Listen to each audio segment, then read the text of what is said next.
do believe it is his first time, and he has been so desperate to get on here, just not desperate enough to get on Facebook. He has bugged the ever-loving shit out of me to get on stage. All right, ladies and gentlemen, do the people want to hit some? Yeah. Nah, that was weak as shit. All right, let's try that again. Do the people want to hit some? Yeah. Do the people want to hit some? Yeah. All right, ladies and gentlemen, let's get those hands clapping. Let's get them clapping. Let's get them clapping. For the first time. Give it up for Patrick. Patrick, ladies and gentlemen.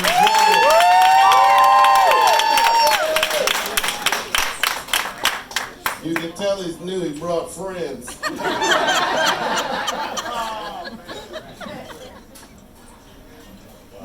So this, like he said, this is my first time. I tend to stutter when I'm nervous, so just bear with me, I guess. So I do watch a lot of movies. That means I watch a lot of bad movies. That also means I watch a lot of good movies. But a lot of good movies even have bad scenes a lot of times. For example, there's this movie from 1996 called Sling Blade. It's a great movie if you've never seen it. But it's got the dumbest scene I've ever seen in any movie. There's a scene, this little kid looks up at Billy Bob Thornton and goes, "I like the way you talk." And then Billy Bob Thornton looks back at the kid and goes, "Well, I like the way you talk." And it makes absolutely no sense. But you gotta wonder how scenes like that get put in movies, right? Like, because the movie making process is this long, drawn out thing. First somebody writes a script, and they wrote that scene. And then the script got rewritten, and that stayed in. Okay. Gotcha. So after it stayed in during the script rewrite, the director filmed it and didn't change it. And then after they do all of that, and they filmed it and everything, they do this thing called the editing process, which is where they cut out bad parts of movies. And it still stayed in there. It makes no sense. But I say that because, you know, and speaking of Sling Blade, somebody at the studio liked that one scene so much, it made it in the trailer for the movie. That is not a lot. But I wonder how those scenes get all the way through that process. And I finally realized that those scenes are the most realistic scenes in movies. That's why we hate them so much. They're just real, right? Because, like, when we're trying to do some kind of witty comeback or something, we're in an argument.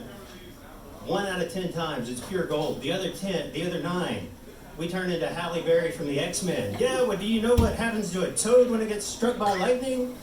We realize how dumb that sounds, and try to correct. And we're like, throw some Dirty Harry in there, quick. What do you, punk?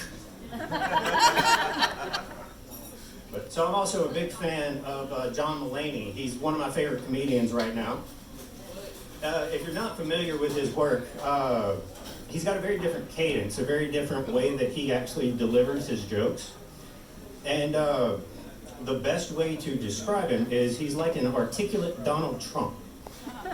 And what I mean by that, you know, no politics. It's all,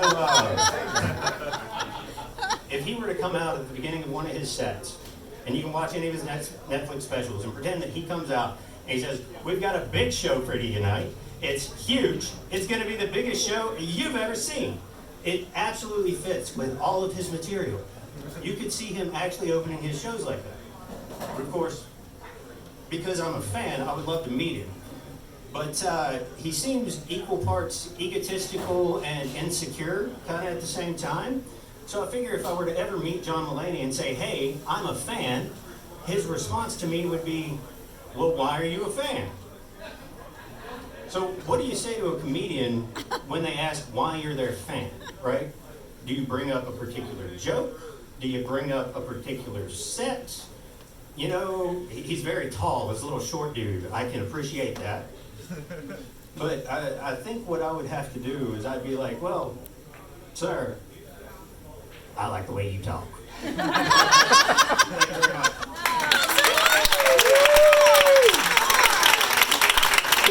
Wait, go back on stage. Go back, this is your first time, so I gotta embarrass the shit out of you. Alright, so, like, do you have, like, a significant other over there? Like, No, wife, girlfriend, she's not here? It's this guy. He doesn't count. Oh, okay. It's like, Like, are these just your friends? Yeah. Co-workers. Friends and co-workers. He ain't gonna shut up about this shit tomorrow. Y'all know that. It's like, you know what? I did well with the first joke, and the second one didn't land as well.